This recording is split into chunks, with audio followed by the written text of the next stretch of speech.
তাহলে দুনিয়ার জমিনে যেই আদর্শ রয়েছে, অনেকেই অনেকভাবে ফেসবুকে স্ট্যাটাস আমরা জেনে থাকি, দেখে থাকি, শুনে থাকি, বা অনেকের 5 দিন থেকে আমাদের মাঝে ভেসে আসে। আমরা কেউ বলি জিয়ার সৈনিক, কেউ বা বলে মুজিবের সৈনিক, কথা বল ঠিক কিনা? আছে না নাই? কেউ বা জিয়ার, কেউ বা মুজিবের। আমরা কি তাদের সৈনিক না আমরা রসুলের সৈনিক? আমরা কার সৈনিক হয়ে মরতে চাই? কার সৈনিক হয়ে দুনিয়ার জমিনে বাঁচতে চাই? আমাদের নেতাকে, যারা বলতেছি না তাদের নেতাকে। আমার মনে হয় আমার কথাগুলো আপনাদের লাগতেছে যে হুজুর মাত্র বাক স্বাধীনতা পেয়েছেন তাই যে শুরু করছেন, সামনে ক্ষমতা পাইলে যেন আরো কি করবেন। হুজুর আগেও যেরকম এখনো সেরকম, কোরআন যা বলতেছে তাই বলতেছি। আমরা চাই দুনিয়ার জমিনে কোন মানুষ যদি দাবি করে যে আমি ঈমানওয়ালা, ঈমানদার, অবশ্যই তার কার আদর্শ মানতে হবে। তাহলে আমরা যদি নিজেদেরকে ঈমানদার দাবি করি, অবশ্যই আমাদের রসুলের আদর্শ মানতে হবে, কথা বলেন ঠিক কিনা? রসুলের আদর্শ ব্যতীত কোনো ব্যক্তি যদি বলে আমি মুজিবের সৈনিক, আমি মুজিবের আদর্শে আদর্শবান, তাহলে ওই ব্যক্তি কি ঈমানদার বলে দাবি করতে পারবে? সে মুজিবের আদর্শ যদি দাবি করে কখনোই সেই ইমানদার দাবি করতে পারবে না। কেউ যদি বলে আমি জিয়ার সৈনিক, আমি জিয়ার আদর্শে আদর্শবান, কখনোই সেই ইমানদার দাবি করতে পারবে না।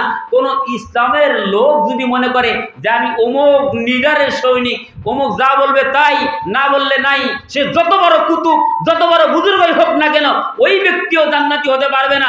জান্নাতি ব্যক্তি তো তারা ঈমান তো ঠিক রাখতে পারবে ওই সমস্ত জাতি যিনি দাবি করবে আমি একমাত্র, কেবলমাত্র, শুধুমাত্র রসুলের সৈনিক, কথা বলেন ঠিক কিনা? রাসূল সাল্লাল্লাহু আলাইহি সাল্লাম বলেছেন মান আতানি দাখালাল জান্নাহ, যেই ব্যক্তি আমার অনুসরণ করবে সে জান্নাতে প্রবেশ করবে, বলেন সুবহানাল্লাহ।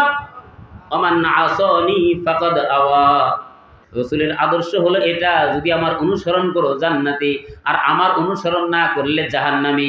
সুতরাং আমরা রাসূলের আদর্শে আদর্শবান হতে চাই কি চাই না?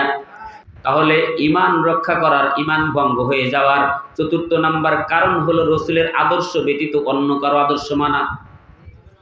অন্য কারো আদর্শ মানলে কি হয় দেখেন, খেয়াল করে।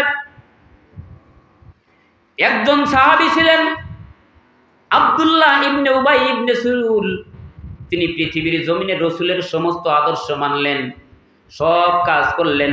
যুদ্ধের ময়দানে যান, নামাজের জামাতে শরীক হন, প্রথম সারিতে সে দাঁড়িয়ে যান, রাসূলের পাশাপাশি থাকার চিন্তা করেন। কিন্তু তিনি যখন দুনিয়া থেকে চলে গেলেন, আল্লাহ জানাইয়া দিচ্ছেন ইয়া রাসূলুল্লাহ, ইয়া হাবিবাল্লাহ, তার ব্যাপারে দোয়া করবেন তো দূরের কথা, তার কবরের কাজ দিয়েও যাবেন না, বলেন না নাউজুবিল্লাহ। অবস্থা বুঝছেন? কারণ কি? কারণ কি? কারণ হলো একটাই, আব্দুল্লাহ ইবনে উবাই ইবনে সুলুল রাসূল আরবি সাল্লাল্লাহু আলাইহি সাল্লামের প্রত্যেকটা আদেশ মানতেন, কিন্তু একটা জায়গায় শুধু মানতেন না, সে নেতা হিসেবে স্বীকার করেছেন সর্বক্ষণ আবু জেহেলরে, বলেন না নাউজুবিল্লাহ। লিডার মানতেন আবু জেহেলরে, কিন্তু রাসূলের সাথে চলতেন। কিসের জন্য চলতেন? চলার পিছনে একটা কারণ হলো রাসূলের সাথে চলে চলে তিনি ইসলামের ক্ষতি করেছেন না লাভ করেছেন? ক্ষতি করেছেন। মানে ইসলামের সাথে মিশে মিশে ইসলামের ক্ষতি করা সহজ হবে, এখান থেকে সমস্ত কিছু গোয়েন্দাদের মতো আদান প্রদান করছেন আবু জেহেলের কাছে। সুতরাং তিনি ইসলামের সব থেকে বড় দুশমন ছিলেন। আর এটা আল্লাহ জানাইয়া দিলেন যে আপনি তার জন্য দোয়া করে কোনো লাভ নাই, আপনি দোয়া করলেই কবুল করা হবে না। আর প্রত্যেক ইমানদারের কর্তব্য হলো কোনো বিজাতির জন্য সে দোয়া না করে, দোয়া তো দূরের কথা, কবরের কাজ দিয়েও যেন না যায়, বলেন না নাউজুবিল্লাহ। তাহলে 3য় নাম্বার কারণ হলো রাসূলের আদর্শ ব্যতীত অন্য কারো আদর্শ আমরা মানব না, কথা বলেন ঠিক কিনা? যারা রাসূলের আদর্শে দেশ চালাতে চাবে, আমরাও তাদের আদর্শে আদর্শবান হতে চাই। আল্লাহ পাক রব্বুল আলামিন আমাদের প্রত্যেকের ইকামতে দ্বীনের পথে কবুল করুক, বলি আমিন। এবার সংক্ষিপ্তভাবে বুঝাতে যাচ্ছি 5ম নাম্বার ঈমান ভঙ্গের কারণ।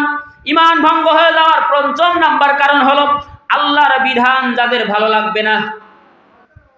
এই যে এখানে কোরআনের আলোচনা হচ্ছে, যদি কারো মনের ভিতরে সামান্য পরিমাণ, কিঞ্চিত পরিমাণ খটকা লাগে, কি হচ্ছে?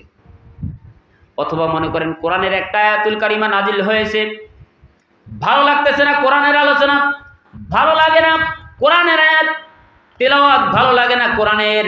যদি কোনো ব্যক্তি কোনো মুহূর্তে কোনো সময়ের জন্য যদি চিন্তা করে কোরআনের আলোচনা তার মনের ভিতরে যদি কিঞ্চিত পরিমাণও খটকা লাগে, কি পড়তেছে, ভালো লাগতেছে না, ভালো লাগবে না কেন? সুর ভালো হোক মন্দ হোক, তেলাওয়াত করতেছে আল্লাহর কোরআন, ঠিক কিনা? সেটা আমাকে ভালো লাগতেই হবে, কথা বলেন ঠিক কিনা? সুর যে কোনো সুরেই হতে পারে, যে কোনো সুর হোক না কেন, যদি হয় আল্লাহর কালাম ভালো লাগার দরকার আছে না নাই? আছে। এটা আল্লাহর কোরআন ভালো না লাগার প্রশ্নই আসে না। যদি ভেতরে প্রশ্ন একবার জেগে যায় যে আমার ভালো লাগতেছে না, অথবা যদি কোনো ব্যক্তি আল্লাহর কোরআন থেকে একটা আয়াত যদি মনে করে এই আয়াত এরকম কেন হলো, কি জন্য হবে, হবেই বা কেন, এরকম যদি মনের ভিতরে খটকা লাগে, সঙ্গে সঙ্গে কি চলে যাবে? কি চলে যাবে? ঈমান চলে যাবে। ঈমান যদি চলে যায়, ওই ব্যক্তি যদি কিয়ামত পর্যন্ত হায়াত পায়, যদি আমল করে, আল্লাহর দরবারে কবুল হবে না। কথা বল ঠিক কিনা? আল্লাহ পাক রব্বুল আলামিন আমাদের বোঝার মতো তৌফিক দান করুক বলে আমিন। তাহলে কোরআনের আলোচনা তাদের ভালো লাগবে না। প্রত্যেকটা আয়াতুল কারিমা অবশ্য আমাদের পড়া, মানে এর সাথে রেফারেন্স দেওয়ার দরকার ছিল। সময় খুবই সংক্ষিপ্ত, বক্তা মহোদয় কিন্তু আমাদের মাঝে উপস্থিত। আলোচনা যদি সুযোগ হয় করবো ইনশাল্লাহ। তবে আরো একটা জিনিস বুঝাতে চাচ্ছি, আল্লাহ পাক রব্বুল আলামিন বুঝাতে চাচ্ছেন, ও দুনিয়ার জমিনের মানুষ, তোমার তো ভালো লাগার কথা, তোমার রিজিকের মালিক আমি, তোমার হায়াতের মালিক আমি, তোমার চালন করি আমি, তোমার সমস্ত কিছুর মালিক যদি আমি হই, তাহলে তোমার সবকিছু পাওয়ার যোগ্য কে? আমার সবকিছু যদি আদান প্রদান চলাফেরা সমস্ত দায়িত্ব যদি আল্লাহর হয়, তাহলে আল্লাহর সন্তুষ্ট করার দরকার আছে না নেই? আল্লাহ পাক রব্বুল আলামিন দায়িত্ব দুনিয়াবাসীরা জানাচ্ছেন, ও দুনিয়ার জমিনের গোলাম, কুল, হে রাসূল আপনি জানায়া দেন, ইন্নাস সালাত ওয়া নুসুকি ওয়া মাহইয়ায়া ওয়া মামাতি লিল্লাহি রাব্বিল আলামিন। আল্লাহু আকবার। আল্লাহ বুঝাচ্ছেন, ইন্নাস সালাতি ওয়া নুসুকি ওয়া মাহইয়ায়া ওয়া মামাতি লিল্লাহি রাব্বিল আলামিন। হে রাসূল আপনি বলে দেন, নিশ্চয়ই আমার নামাজ, আমার কুরবানি, আমার বেঁচে থাকা, আমার মরে যাওয়া সবকিছু কার জন্য? কার জন্য? সবকিছু হবে আল্লাহর জন্য। কথা বল ঠিক কিনা? আল্লাহ ব্যতীত অন্য কারোর জন্য আমার হায়াত দেওয়া হয়নি। যেহেতু আমারে আল্লাহ জানাইয়া দিলেন তোমার হায়াত, তোমার মউত, তার মানে হায়াতটাও আমার কার জন্য হবে? দুনিয়ার জমিনে যদি একদিনও বাঁচতে হয়, কার জন্য বাঁচবো? যদি দুনিয়ার থেকে চলেও যেতে হয়, কার জন্য যাব? আমার যদি কুরবানি হয়ে যায়, কার জন্য করব? আমার নামাজটা কার জন্য করব? নাকি সমাজের মাতাব্বর যিনি রয়েছে তিনি চাপ দিবেন বিদায় নামাজ পড়ব? আমার নামাজটাও হবে কার জন্য? আমার বেঁচে থাকা, মরে যাওয়া কার জন্য? আমার সুখ খাওয়া কার জন্যে? এলাকার মানুষ তো খুব চালাক। আল্লাহ হেদায়েত দান করেন বলে আমিন। আল্লাহ বরকত দান করেন বলে আমিন। সুদারু মনে হয় এলাকায় নাই, আছে? একটা জিনিস খেয়াল করেন, সমস্ত কিছুই যদি আল্লাহর জন্য হয়, অবৈধ কামগুলো যদি আল্লাহর জন্য না। সুদের টাকা যদি কোনো ব্যক্তি খায়, একটা হাদিস বাংলা অনুবাদ আপনাদেরকে শোনাতে যাচ্ছি। কোনো ব্যক্তি যদি 1 টাকা সুদ খায়, কয় টাকা?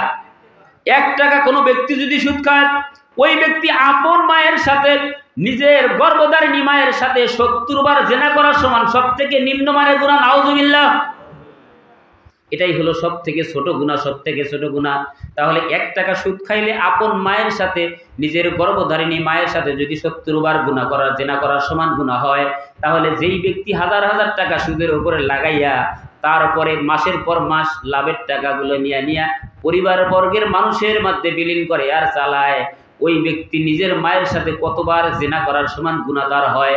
মনে হয় ক্যালকুলেটরে তো ধরবেই না, কিয়ামত পর্যন্ত হিসাব করলেও হিসাব করা সম্ভব হবে না। এরকম লোক আছে না নাই? কম না বেশি? অনেক বেশি। 1 টাকা সুদ যদি আপন মায়ের সাথে 70 বার জেনা করার সমান গুনাহ হয়, এই জায়গায় আমরা যারা রয়েছি, কাউকে যদি বলা হয়, ও যুবক, ও ভাই, বাড়িতে গেলে বেশি কিছু না, বেশি কিছু করো না, বাড়িতে গিয়ে তুমি সামান্যতম কি করবা, তোমার মায়ের ব্রাটা ধরে একটু টান দিবা, অথবা তোমার মায়ের শরীর থেকে মাইন্ড করবেন না। কাউরে যদি বলা হয় মায়ের শরীর থেকে কাপড়টা টান দিয়ে খুলবা, কোথায় খোলা লাগবে না, ঘরের ভিতরে যাও, ঘরের ভিতরে গিয়ে তোমার মায়ের জামাটা একটু টান দিয়ে খুলে দাও, তোমার মায়ের একটু উলঙ্গ করে দাও, কোনো যুবক কি দেবে? কোনো বুদ্ধিমান মানুষ কি দেবে? কোনো বিবেকবান আকলবান মানুষ দেবে? কেউ এটা দেবে না। শুধু তাই না, কাউরে যদি বলা হয় লক্ষ টাকা দিব তোমার মায়ের শরীর থেকে শুধু জামাটা টান দিয়ে খুলে দিবা, আমার মনে হয় না টাকার লোভে করে কি কেউ দেবে? কথা বলতেছেন না? দেওয়ার কি কথা? সেটাও দেবে না।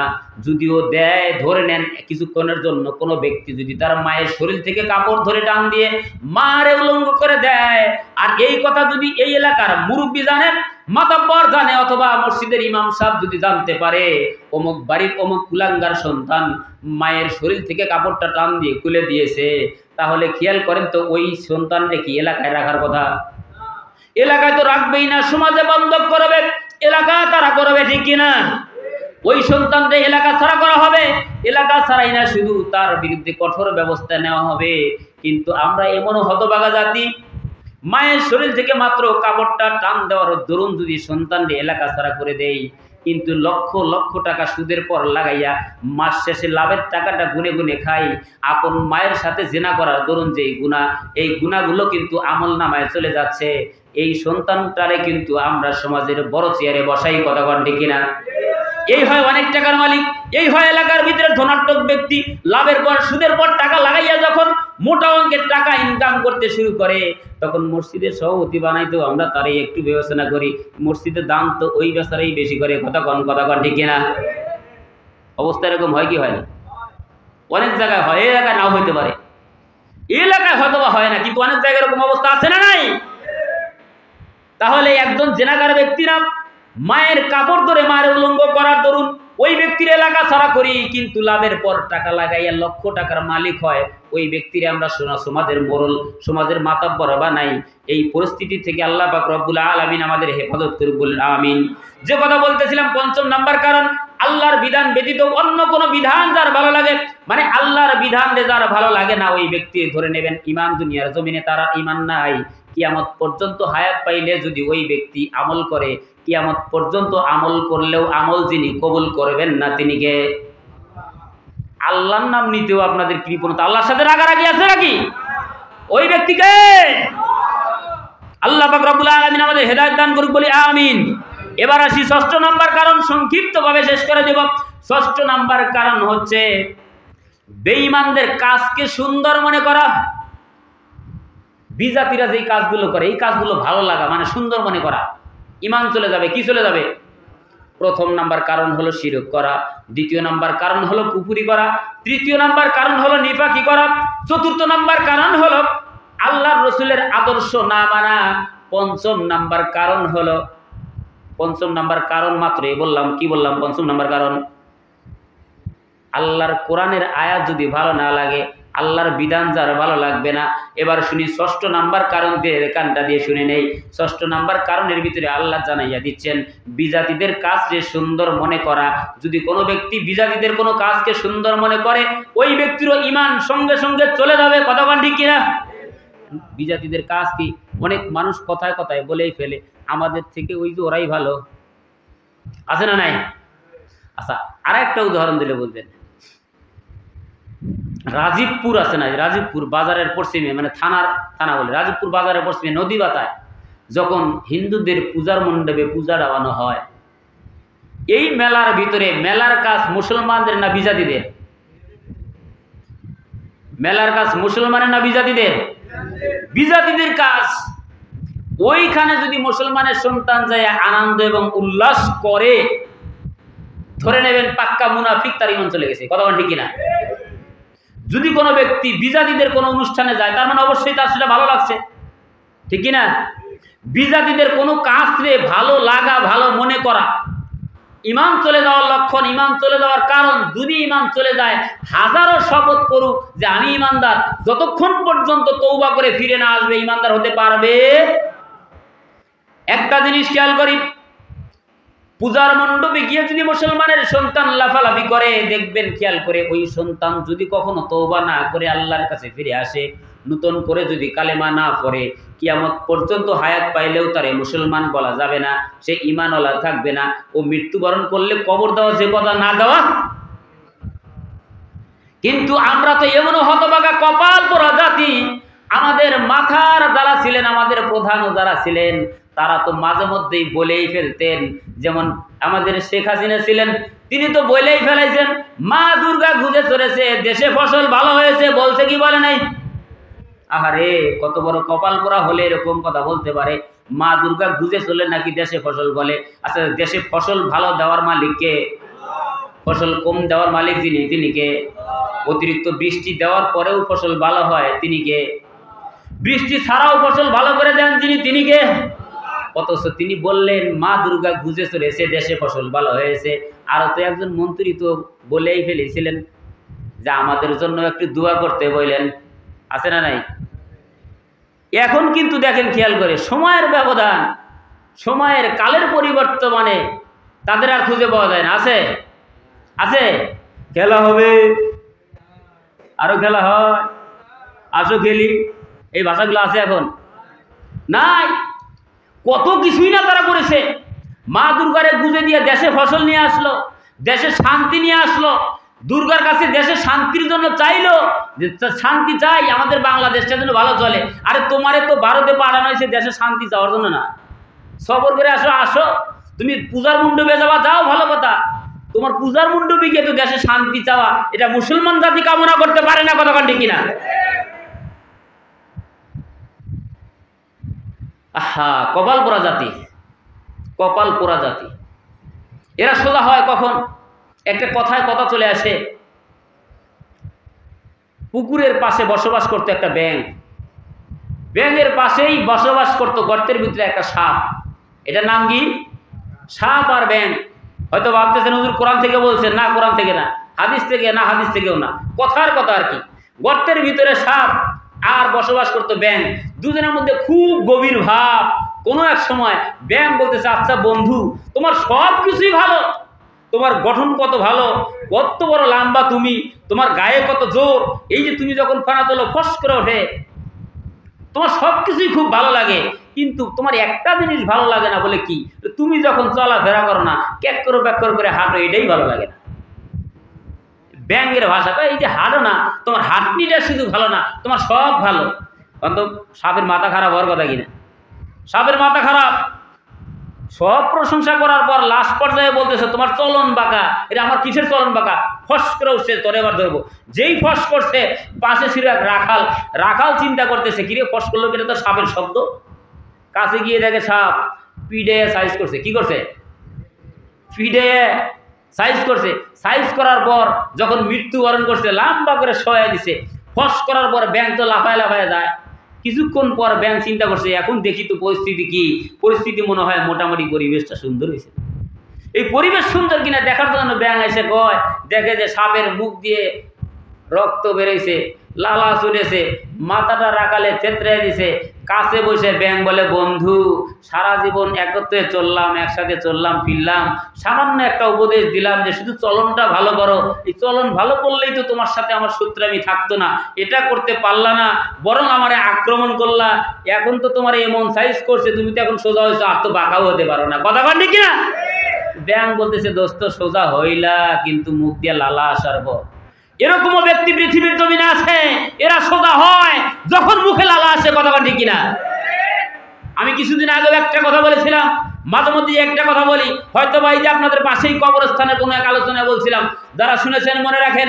আমি বলছিলাম, যেহেতু বাংলার জমিনটা ঘোর কালো আমানিশা এসেছে, হতাশ হবার কোনো কারণ নাই। একটা উদাহরণ দিয়েছিলাম, বটতলা থেকে গাড়িতে উঠেছি ঢাকার উদ্দেশ্যে, ঢাকা যাব। গাড়িতে একজন ভদ্রলোক বসা, একজন ব্যক্তি হঠাৎ করে ধূমপান করতেছে। কি করতেছে? বিড়ি খাচ্ছে। বলতেছে, ভাই বিড়ি খান কেন? গাড়ির ভেতরে বিড়ি খাও। এ বেটা, পরিবেশ বোঝো না? বিড়ি খাওয়া বেটা কইতেছে, পরিবেশ আমি বুঝি না, না তুমি বোঝো না। ভদ্রলোকই দেখাও, মাথার উপরে তাকায় দেখো তো, পড়াশোনা কিছু শেখো নাই? ভদ্রলোক ব্যাপতি, কিরে আমার থেকে তার গরমই বেশি। মাথার দিকে তাকায় দেখে, অভিযোগ থাকলে চালককে বলুন। অবস্থা কি? অভিযোগ থাকলে চালককে বলুন। কি এই বেটার তো ধমক দেওয়া ঠিক আছে। চালককে যাবো, চালক মশাই গাড়ি থামান। বলে কেন? গাড়ির ভেতরে সিগারেট খায়, দুর্গন্ধে গাড়িতে থাকা যায় না, অবস্থা খুব খারাপ, গাড়ি থামান, আগে নামায় দেন। চালক বলতেছে, এই মিয়া চিনলেন কেন? থামান, ভদ্রতা শেখেন নাই? বলে কেন? পড়াশোনা শেখেন নাই? শিখছি তো। পিছনে তাকান। পিছনে সিটের পিছনে তাকায়া দেখে, সিটের পিছনে লেখা, চলন্ত গাড়িতে ড্রাইভারের সাথে কথা বলা নিষেধ। ভদ্রলোক করছে বেগা যায়, অবস্থা তো খারাপ, পড়াশোনা তো ঠিকই, সবার জানি তো ঠিক আছে। এই সিগারেট খাওয়া ব্যক্তি বলতেছে, চালককে বলেন, চালক বলতেছে পিছনে দেখেন, পিছনে দেখতেছি চলন্ত গাড়িতে চালককে কিছু বলা নিষেধ, তাহলে তো অবস্থা খারাপ। অভিযোগ দিব কোথায়? বিড়ির গন্ধ তো আর সহ্য হচ্ছে না। এই অসচেতন, এই যে ধোঁয়া, পরিবেশ দূষণ, এটা তো আর ভালো লাগতেছে না। দুঃখ বলিকারে সুতরাং সে চিৎকার করে বলতেছে, ড্রাইভার সাহেব সময় একদিন আসবে। কথা বল ঠিক কিনা? ড্রাইভার সাহেব সময় একদিন আসবে, গাড়ি তোমার চিরকাল চলবে না। হয়তো তোমার সামনের রাস্তা ফুরিয়ে যাবে, নয়তোবা তোমার গাড়ির তেল ফুরিয়ে যাবে। কথা বল ঠিক কিনা? তখন খেলা হবে।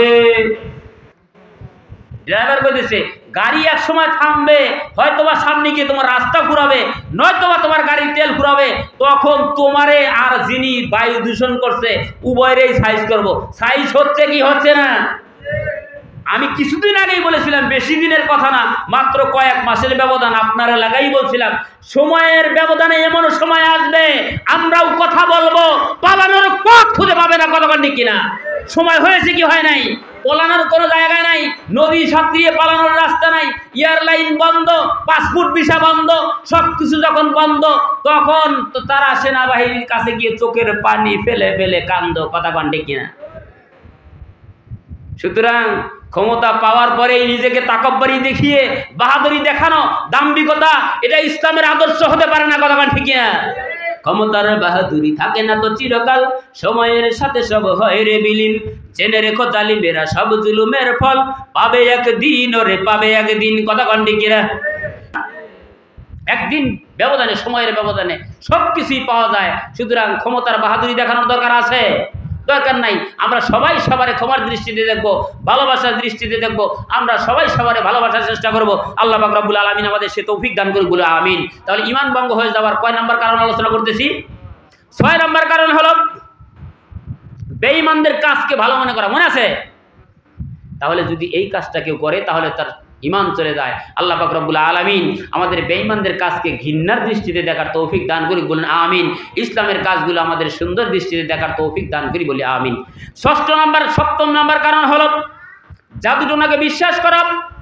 কোনো ব্যক্তি যদি কোনো ব্যক্তি জাদু দেখে দেখে যদি বিশ্বাস করে, জাদু করে করে ভাগ্য পরিবর্তন করে দিল, কত সুন্দর টাকা বানাইয়া দিল, জাদু করলো, ওই ব্যক্তি অমুক ব্যক্তির জাদু করে এটা করে দিল সেটা করে দিল।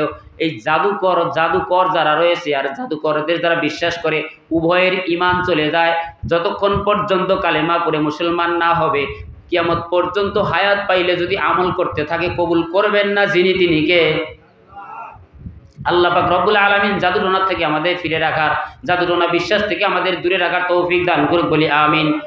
8 নাম্বার কারণ শুনি, মুসলমানদের বিরুদ্ধে আচরণ করা।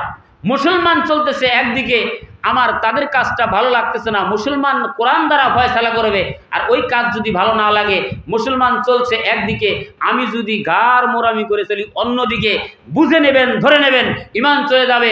তাহলে গোটা জাতি যদি ধ্বংসের দিকে যায়, একজন জাতি যদি ইসলামের পথে থাকে, সেই ব্যক্তি যদি হয় মুমিন, সেই ব্যক্তি যদি হয় মুসলমান, আমরা তারই আদর্শ মানবো। কথা বলেন ঠিক কিনা?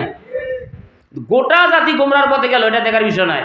আল্লাহরে খুশি করার লক্ষ্যে আমার গোটা এলাকা যদি আমার বিপক্ষে যায়, তবুও আমাকে খুশি করতে হবে কাকে? আল্লাহকে। গোটা জাতি আমারে ভালোবাসুক, আল্লাহ আমারে ভালোবাসেন না, আল্লাহ রাগ করেন, এমন কাজ করা যাবে না।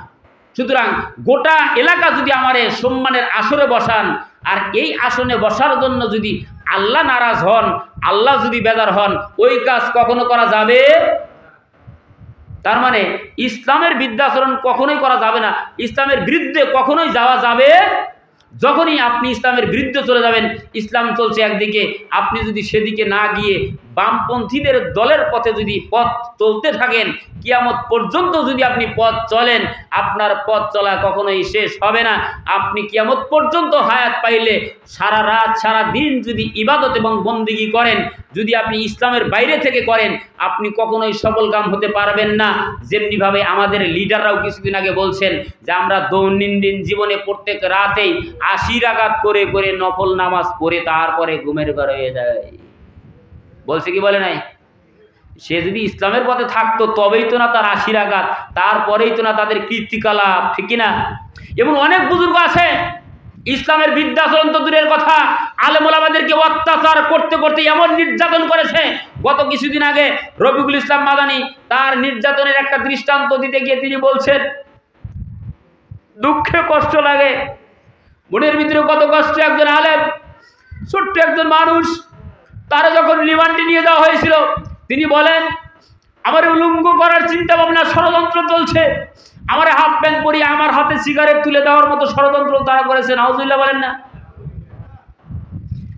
হাতে সিগারেট দিয়ে তারা ছবি তুলবেন, ভিডিও করবেন, আর জাতিকে দেখাবেন আলেমরাও নেশা করে, মদ পান করে, উলঙ্গ হয়, সিগারেট খায়। নাউজুবিল্লাহ বলবেন না?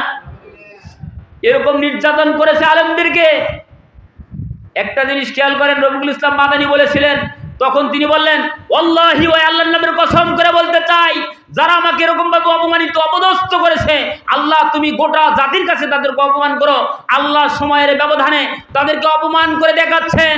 আজকে তারা জাতির সামনে উলঙ্গ ভিডিও তাদের সামনে ভাষায় কথা কাটি কিনা।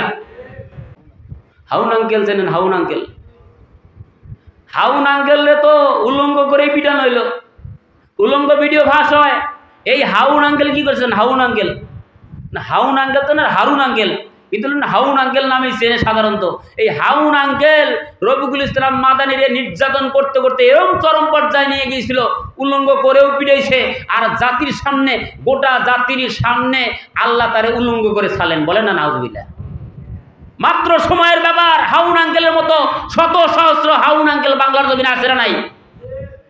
সমস্ত হাউন আঙ্কেলদের ইশারায় নয়, ডাইরেক্টলি বলে যেতে চাই, যারা মিডিয়া জগতে যারা এখনো শুনতেছে বা শুনবে, পরবর্তীতেও শুনবে, এই হাউন আঙ্কেলের মতো চরিত্র যেই জানোয়ারদের রয়েছে তাদের সাবধান করে দিতে চাই, তোমাদের চরিত্র পরিবর্তন করো। আলেমদের, ইসলামের, কোরআনের কখনো বিদ্যাচরণ করো না। বিদ্যাচরণ করা মাত্রই তোমার ঈমান চলে যাবে। কিয়ামত পর্যন্ত হায়াত পাইলেও এই ঈমানের চাইরানার দাম নাই। কথা ঠিক কিনা? তওবা করো, আল্লাহর রাস্তায় ফিরে আসো, নয়তো বা মরেও শান্তি পাবা না। দুনিয়ার জমিনে তো বাইরেই বের হতে পারতেছে না। আল্লাহ পাক রব্বুল আলামিন জানাচ্ছেন, মুসলমানদের বিদ্যাচরণ করো না। পরক্ষণে ৯ নাম্বার কারণ হলো ঈমান চলে যাওয়ার পিছনে ৯ম নাম্বার কারণ জানাতে চাচ্ছি। কেউ যদি নিজেকে ইসলামের ঊর্ধ্বে মনে করে, ইসলামে কি আছে সব জানি আমি, আছে এরকম অনেক বুজুর্গ আছে, আর আমি সব পাই, কি আছে সব জানি, তার মানে কি ইসলামে যা আছে সব জানে? বেশি বড় বুজুর্গ দাবি করার লোক মনে হয় নাই? আছে না নাই?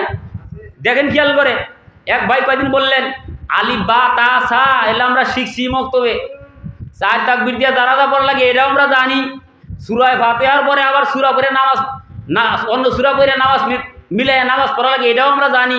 এরকম মুফতি সাহেব আছে না নাই? আছে। মানে এরা দাবি করে যে আমরা সব জানি। হুজুরা কি জানে? আমরা তো সব জানি।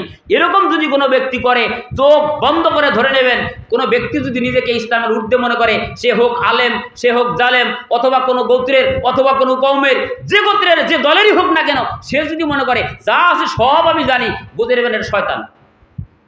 ঠিক বলতে কি ভয় পাইতেছেন? শয়তানও কইতেছিল আমি সব জানি। শয়তান কইছে কি কয় নাই? শয়তান বলছে কি এমন আছে জানি না, সব জানি। কিন্তু যে বলে যে আমি সব জানি, বুঝে নেবেন পাক্কা শয়তান। ঠিক কি না? তার মানে সব কেউ জানতে পারে না। সে যত বড় বুজুর্গ আর আলেমই হোক না কেন, কোরআনের সব জানে, সব তার মুখস্থ, সব পারে, আমি সব, এটা বলা যাবে না। এটা হলো ঈমান চলে যাওয়ার ৯ম নাম্বার কারণ। ১০ম নাম্বার কারণ হলো ইসলামের বিধানকে কেউ যদি ঘৃণার দৃষ্টিতে দেখে। এই যে আজকে এখানে একটা মাহফিল হইতেছে, কিসের মাহফিল? এটা কোরআনের মাহফিল। আলোচনা বলাও হয়েছে তাফসিরুল কোরআন মাহফিল। এখানে কোরআনের আলোচনা হবে। কিসের আলোচনা? কোরআনের আলোচনা। এটা যদি কেউ হীনমন্যাতে দেখে, ঘৃণার দৃষ্টিতে দেখে, কিসের কোরআনের মাহফিল হইতেছে? কিসের কোরআনের মাহফিল হইতেছে? যেরকম ঘৃণার দৃষ্টিতে দেখে। একজন তো আজকে বলেই ফেলেছে, হুজুর যে জায়গায় মাহফিল করবেন ওই জায়গায় তো কয়দিন আগে না পোলাপান বক্স বাজালো, সারা রাত আবার খিচুড়ি ভাগ করলো। একজন আজকে বলছে, কিন্তু নাম বলতেছি না, বলছে হুজুর যেখানে মাহফিল করবেন ওখানে না কয়দিন আগে পোলাপান বক্স বাজায় খিচুড়ি ভাগ করে খাইল। খাইতে পারে খিচুড়ি ভাগ করে, কিন্তু এখন এই জায়গাটা কিসের জায়গা? কথা বলতেছে না। এটা কোন জায়গা?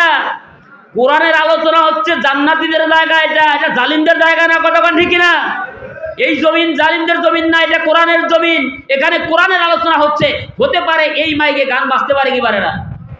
আচ্ছা, মদের বোতল না, মদের একটা গ্লাসের ভিতরে আপনি মদ পান করেছেন, গ্লাসের ভিতরে মদ পান করেছেন, আচ্ছা দোষটা কি গ্লাসের না মদের? দোষটা গ্লাসের না মদের?